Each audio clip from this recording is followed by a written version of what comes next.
The boardroom of the Andraxian Mining Consortium stank of recycled air and overconfidence. Glass walls stretched from floor to ceiling, overlooking the glittering sprawl of New Titan, a city built on the bones of 3 conquered species. Executive drones hummed between tables, projecting quarterly reports and shifting holograms. The numbers were good. Expansion was ahead of schedule. Only one problem remained, blinking red in the center display. A human, male, age 34, occupation, farmer, weapon, agricultural tool. The laughter started low, then swelled until the entire boardroom shook with it. Chief Operations Director Vex, a crystalline being whose body refracted light into rainbow fragments, actually had to steady himself against the table.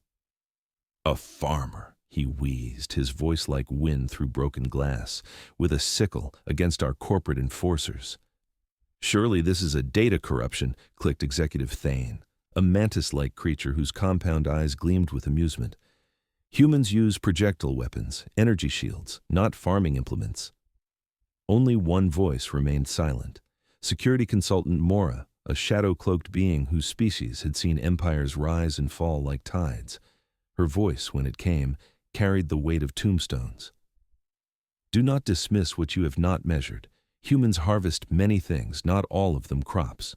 But her warning dissolved beneath the roar of corporate certainty. The consortium voted unanimously. Send a retrieval team, 5 enforcers trained on 12 worlds, equipped with plasma weaponry and neural disruptors. Their mission was simple: eliminate the obstruction, secure the farmland, continue expansion. The target lived on a colony called Verdant 9, a backwater agricultural world the consortium had marked for strip mining. Rich deposits of corellium beneath fertile soil. The humans who farmed there were obstacles, nothing more. Most had already been relocated, compensated, removed. Only one remained.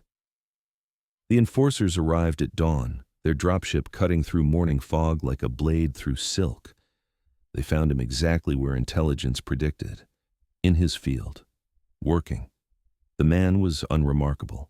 Weathered skin, sun-darkened and creased, calloused hands, a worn shirt patched at the elbows. He moved between rows of golden wheat, cutting stalks with methodical precision. The sickle in his hand was old, the wooden handle smooth from decades of use, the curved blade nicked but sharp. He looked like someone's grandfather, not a threat. The lead enforcer, a hulking Krazen warrior bred for combat, almost laughed into his calm. "Target acquired. This will take 3 minutes." The farmer straightened slowly, one hand pressed to his lower back, grimacing. He squinted at the armored figures approaching through his field, trampling wheat beneath heavy boots. "Morning," he called out, voice carrying that particular drawl common to agricultural worlds. "Y'all lost? This land has been claimed by the Andraxian Mining Consortium," the Krazen announced, weapon raised. "You are trespassing. Vacate or be removed." The farmer tilted his head, considering. Then he smiled, small and sad. "Son, my family's been farming this land for 3 generations. My grandfather planted these rows. My father taught me to cut them. And you're standing right in the middle of my livelihood, tracking mud everywhere. Final warning. Vacate or..." "Tell you what," the farmer interrupted gently. "How about you folks step back out of my field, and we talk about this civilized-like over some lemonade?" The Krazen's weapon hummed, charging. The farmer sighed, deep and weary. "Well, can't say I didn't offer." What happened next would be analyzed in security footage for months, studied, replayed, feared. The farmer moved, not fast in the way assassins moved, but with the economy of someone who had performed the same motion 10,000 times. The sickle swept up in a lazy arc, catching morning light. The Krazen's weapon discharged into empty air. The farmer was already beside him, inside his guard, the curved blade hooking behind the alien's knee joint. One pull. The enforcer collapsed. "Achilles tendon," the farmer muttered, stepping over the writhing body. "Works on most bipeds. Learned that from experience." The second enforcer, a cybernetically enhanced Quellan, opened fire. Plasma bolts seared the air. The farmer ducked behind wheat stalks, moving between rows like water through channels. His footsteps made no sound. The wheat barely rustled. The Quellen's targeting system lost lock. Enhanced optics swept the field, searching. Nothing, just golden stalks waving in the breeze. Then the farmer rose behind him, sickle already moving. The blade caught the Quellen's power core, slicing through cables with surgical precision. Sparks fountained. The cyborg collapsed, systems failing. "Solar plexus area," the farmer said softly, wiping his blade on his sleeve. "Vulnerable point on you mechanical types. Noticed that last time." 3 enforcers remained. They formed a triangle, weapons tracking, professional training overriding panic. Almost. "Target is hostile, deploying neural disruptor." The wave hit the farmer like invisible lightning. Most species collapsed instantly, nervous systems overloaded. The farmer stumbled, gritted his teeth, and kept walking forward. That's not possible," one enforcer whispered. The farmer's smile was pained. "Son, I've been kicked by mules, shocked by electric fences, and once got my hand caught in a thresher. Your fancy toys? They're just Tuesday." His sickle flashed 3 times. 3 bodies fell. When silence returned, the farmer stood among his wheat, breathing hard. Blood, not all of it alien, dripped from a gash on his forearm. He stared at the bodies, expression unreadable. "Damn fools," he whispered. "Didn't have to be this way." He walked back to his farmhouse, sickle dragging through dirt, leaving a thin line behind him like a signature. The boardroom received the report in stunned silence. 5 enforcers, dead. Security footage showed impossible movements, impossible resilience. The human had dissected their team like he was harvesting crops. "Send more," Director Vex ordered, voice tight. 20 enforcers, fully armed. Kill him from range if necessary." Consultant Mora spoke quietly from the shadows. "You are making a mistake. This human is not defending property. He is defending something deeper." "It doesn't matter what he's defending," Vex snapped. "He bleeds. He dies. Send the team." The second wave arrived the next morning. 20 enforcers, weapons locked on target from 300 meters.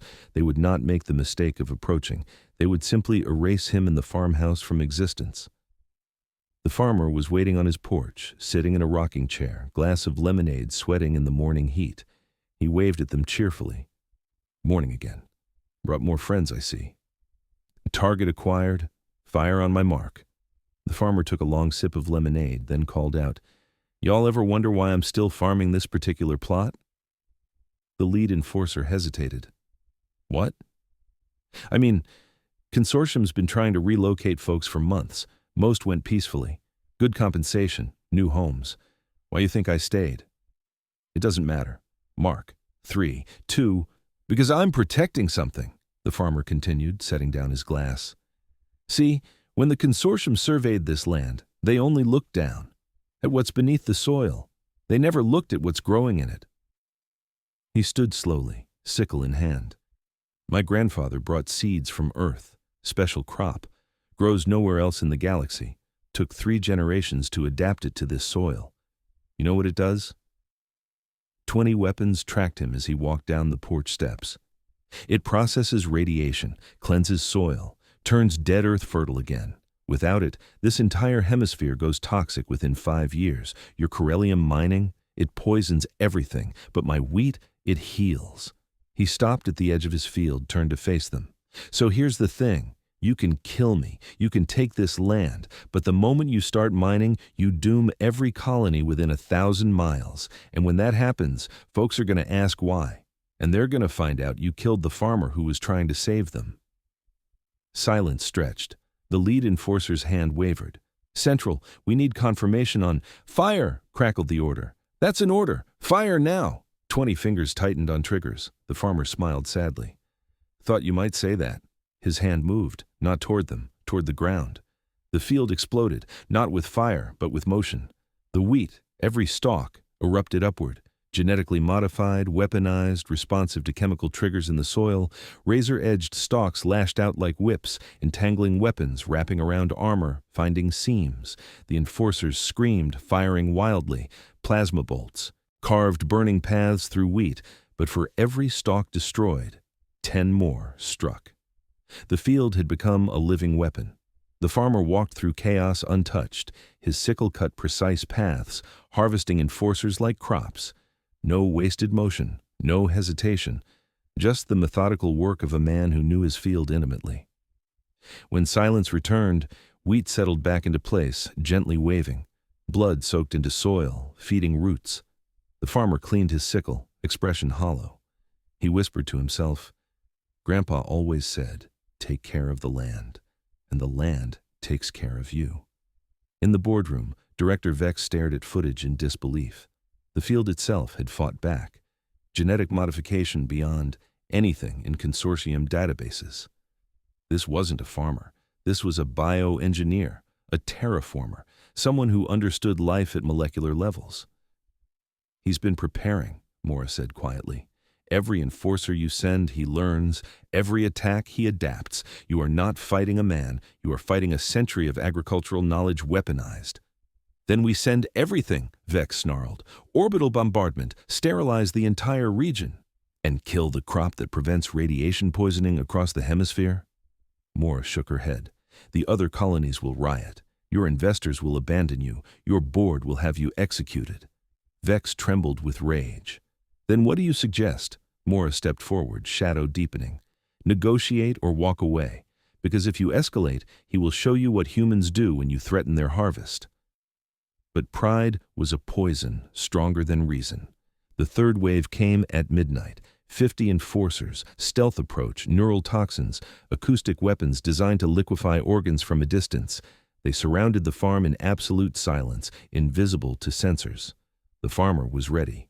He stood in his field, sickle resting on his shoulder, surrounded by scarecrows. Dozens of them, crude figures stuffed with straw, wearing old clothes. "Interesting defense," muttered one enforcer. "Psychological warfare." They opened fire. Acoustic weapons hummed, sonic waves converging on the farmer's position. The scarecrows exploded, not with fire, with sound. Counter-frequency generators hidden in straw bodies, calibrated perfectly. The acoustic waves collided, canceling each other, creating a null zone. And in the confusion, the farmer moved. His sickle sang through darkness, cutting throat cables, severing power lines, finding vulnerabilities with frightening precision. He moved like a ghost through his own field, every inch memorized, every shadow a hiding place. Enforcers fell one by one, silently, professionally. No screams, just the soft thud of bodies hitting earth. The last survivor fled, stumbling through wheat, panic overriding training. He burst into a clearing and found the farmer waiting, leaning on his sickle, not even breathing hard. "Please," the enforcer gasped, "I'm just following orders." The farmer's expression softened. "I know, son, I know." He gestured back toward the dropship. "Go on, run. Tell them what happened here." "Why? Why let me live?" "Because somebody's got to carry the message." The farmer's eyes were tired, infinitely sad. "Tell your bosses that humans don't fight for territory. We fight for what we grow, what we nurture, what we pass down, and we're real good at protecting it." The enforcer fled. The farmer watched him go, then turned back to his field. He knelt, pressing his palm to the soil, feeling the pulse of roots beneath. "I'm sorry," he whispered. "I'm so sorry you had to see this." The wheat rustled in response, gentle as a lullaby. In the boardroom, the consortium finally understood fear. 3 waves, 75 enforcers, all dead or fled, and the footage, played on endless loop, showed the same thing: precision, preparation, and a deep understanding of the land itself. "He's not fighting us," Morris said. "He's teaching us. Every attack we show him our methods, our weapons, our tactics, and he catalogs them, adapts. He's turning our aggression into his education." Director Vex stared at the screen, watching the farmer clean his sickle. "What is he?" "A farmer," Moore replied simply. "That is what terrifies you. He is exactly what he appears to be.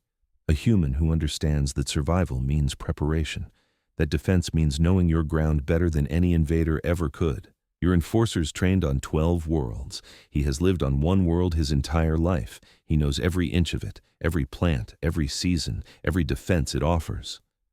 We could negotiate. Too late. You killed his neighbors, destroyed his livelihood, threatened his legacy." Mora's voice dropped. "Now you must decide. Walk away or learn what happens when humans harvest vengeance instead of wheat. The consortium chose poorly. The fourth wave was not enforcers. It was a full military deployment, gunships, hover tanks, 200 soldiers. They would flatten the farm, crop be damned. The political fallout could be managed, the embarrassment could not. They came at dawn, engines roaring, weapons hot. The farm lay quiet beneath them, wheat golden in early light. Target the farmhouse, full bombardment. Missiles streaked down. The field erupted, but not with wheat this time, with drones, hundreds of them, agricultural drones repurposed and modified, each carrying payloads of fertilizer-based explosives.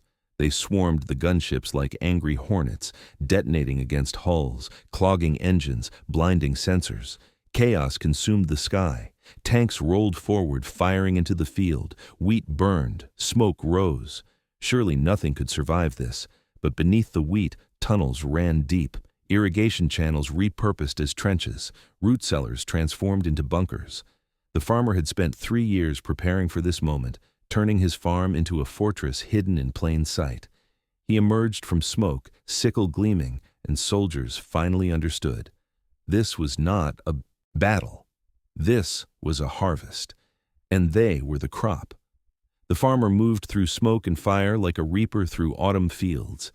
His sickle carved arcs of silver light, finding gaps in armor, severing fuel lines, cutting through the careful machinery of war with the same methodical precision he used on wheat stalks.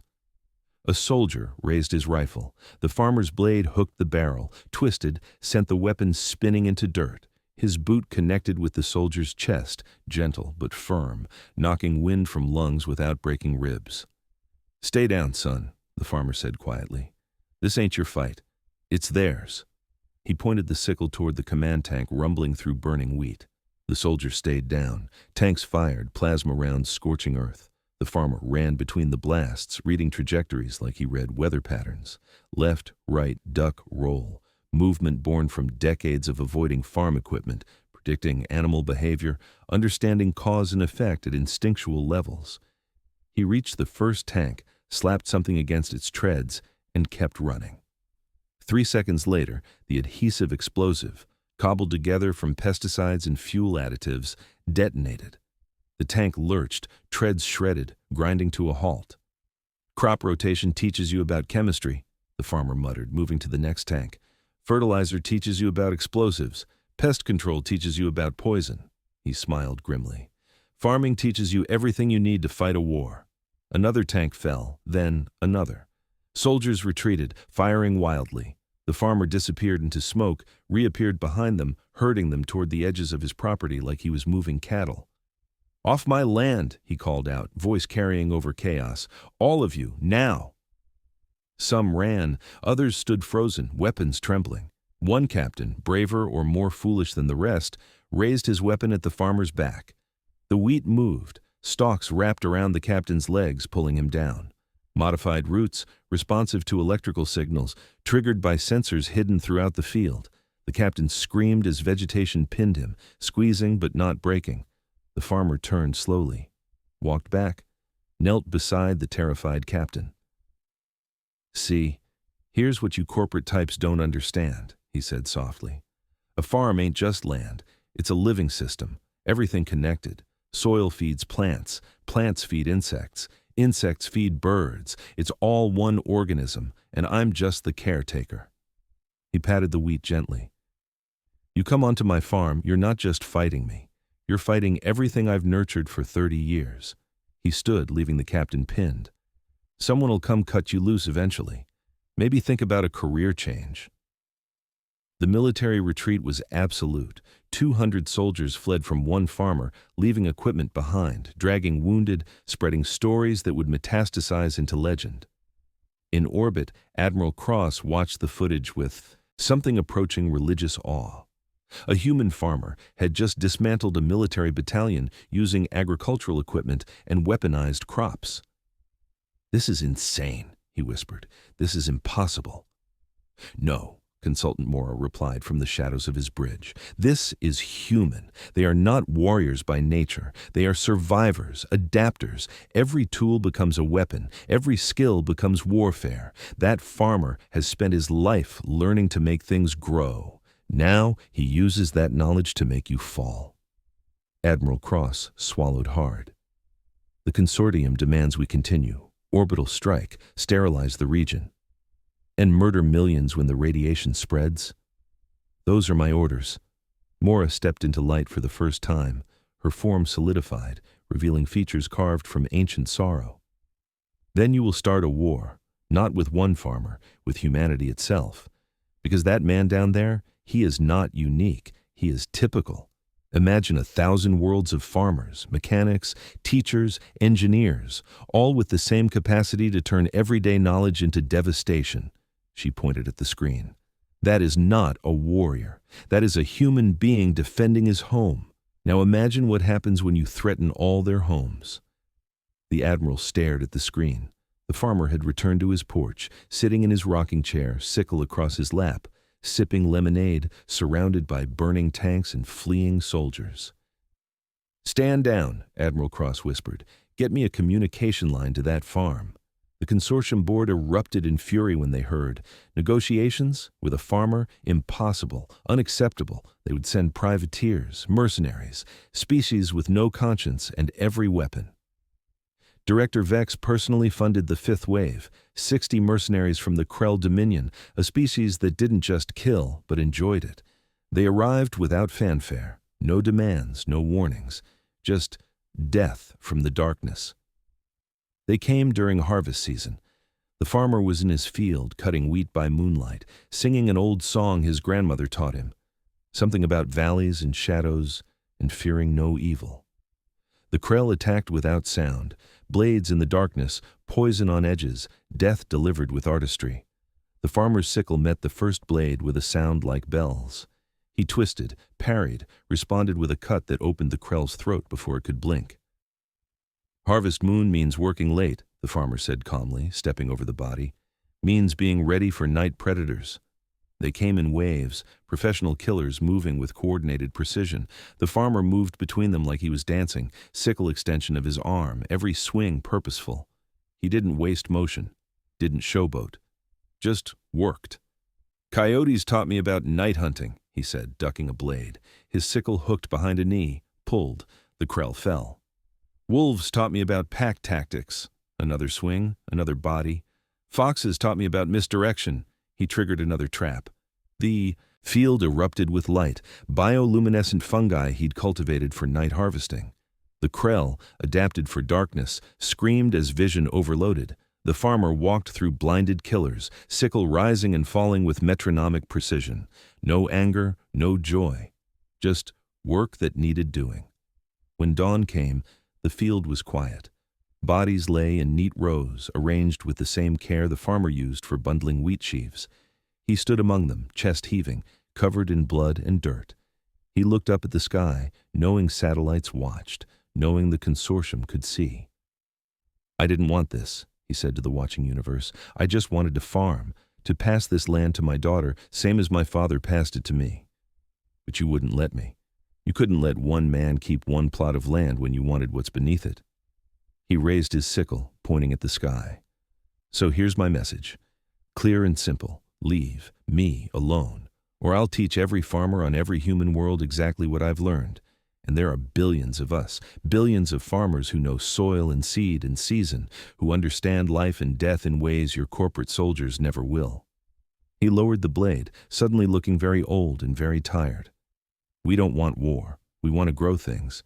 But if you force us to harvest you instead," he shook his head slowly, "well, we're real good at harvesting."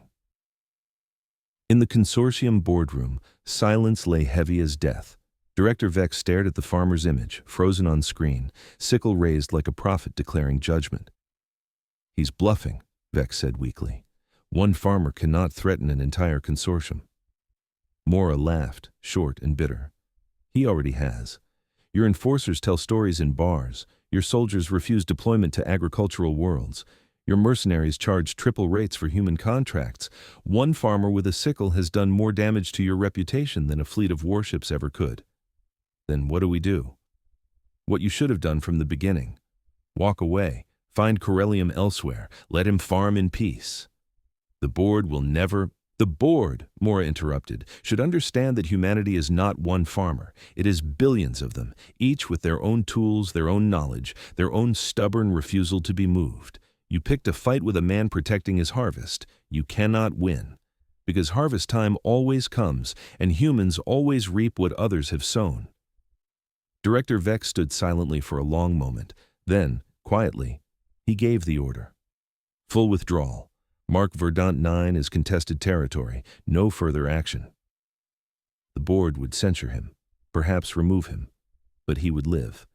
That was more than could be said for the 75 enforcers, 200 soldiers, and 60 mercenaries who had learned too late that farmers understood death as intimately as they understood life. On Verdant 9, the farmer received no notification of withdrawal. He simply noticed one morning that the satellites had moved on. The ships in orbit had departed. The consortium had released its claim. He sat on his porch, Sickle across his lap, and allowed himself a small smile. His daughter found him there an hour later. She was 16, tall like her mother had been, with her grandmother's eyes and her grandfather's hands, farm hands, strong and calloused. "Dad," she asked quietly, "is it over?" He looked at her for a long moment. Then he stood, walked to her, and pressed the sickle into her hands. "For now," he said, "but it might not always be. So you need to learn. Everything I know, everything your grandfather taught me, how to read soil, how to modify crops, how to turn a farm into a fortress without anyone noticing." She held the blade carefully, feeling its weight. Why? Because being human means being underestimated, means being dismissed as weak or simple or irrelevant. He touched her cheek gently. "But we're none of those things. We're survivors, adapters. We take what we have and make it enough. A farmer with a sickle, a mechanic with a wrench, a teacher with chalk. We're all just people doing our jobs until someone forces us to do something else." She nodded slowly. "Will you teach me?" "Already started," he smiled. "You've been learning since you could walk. Every time you planted seeds, every time you identified pests, every time you repaired equipment or mixed fertilizer. You've been training your whole life. You just didn't know it yet." They walked together into the field, golden wheat stretching to the horizon. Beneath their feet, roots ran deep, connecting everything. Above them, sky stretched empty and blue, satellites gone, threat past. For now. But the wheat remembered. The soil remembered. And when harvest time came again, the land would be ready. The farmer would be ready. His daughter would be ready, because that's what farmers did. They prepared, they planted, they protected, and when necessary, they reaped. Across the galaxy, in 1,000 bars on 100 worlds, enforcers told stories in hushed voices. About a farmer who couldn't be killed, about a sickle that cut through armor like wheat, about a field that fought back. The stories grew, with each telling becoming legend, becoming myth. But at their core, the truth remained simple. Don't threaten a human's harvest. In the shadows of the consortium headquarters, consultant Mora prepared her report for the Species Council. She had been sent to observe humanity, to measure their threat potential, to determine if they warranted concern. She wrote simply, "Humanity does not seek conquest. They seek only to tend what they have planted, but threaten their harvest, and they become the most dangerous species in the galaxy. Not because they are warriors, because they are gardeners who understand that sometimes pruning is necessary. Recommendation, leave them alone." The council debated her report for months. Some argued for preemptive action, others urged caution. In the end, they chose wisdom. A new law passed across 12 sectors. Agricultural worlds were to be left undisturbed. Human farming colonies were protected territory, not out of kindness, but out of fear. Because somewhere on a quiet agricultural world, a farmer sat on his porch, sickle across his lap, humming old songs and watching wheat grow. And the galaxy had learned, at terrible cost, that harvest time was sacred. The farmer never learned about the council's decision. He wouldn't have cared much if he had. He just kept farming, season after season, teaching his daughter the old ways and the new modifications. teaching her that every tool had two purposes, that every skill could be adapted, that being human meant being endlessly creative in the face of impossible odds. Years later, when his daughter took over the farm, she would plant a grove of trees at its edge, memorial trees, one for each life lost on their land, not in celebration, but in sorrow. Because taking life, even in defense, left scars deeper than any plow could reach. And when consortium ships occasionally passed overhead, headed elsewhere, always elsewhere, the farmers of Verdant 9 would look up and smile quietly, because they knew what the galaxy had learned. Humans didn't need weapons, they had tools. They didn't need armies, they had knowledge. They didn't need to conquer. They only needed to be left alone to tend their gardens, raise their crops, and pass their land to their children. Everything else was just harvest time.